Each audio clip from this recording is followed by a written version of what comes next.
একদিন এক সাহাবী আল্লাহ রসুল সাল্লাল্লাহু আলাইহি ওয়াসাল্লামকে জিজ্ঞাসা করলেন, ইয়া রাসূলুল্লাহ, ইসলামের মধ্যে কোন জিনিসটি সবচেয়ে উত্তম? রাসূল আকরাম সাল্লাল্লাহু আলাইহি ওয়াসাল্লাম বললেন, ইসলামের মধ্যে এই দুইটি জিনিস সবচেয়ে উত্তম।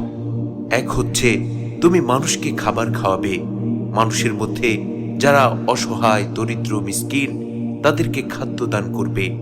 আর দুই হচ্ছে চেনা অচেনা সকল মানুষকে বেশি বেশি সালাম দেবে। রাসূল আকরাম সাল্লাল্লাহু আলাইহি ওয়াসাল্লাম আমাদেরকে কি সহজ এবং চমৎকার আমল শিখিয়ে দিয়েছেন! সুবহানাল্লাহ, সুবহানাল্লাহি ওয়া বিহামদিহি, সুবহানাল্লাহিল আযীম।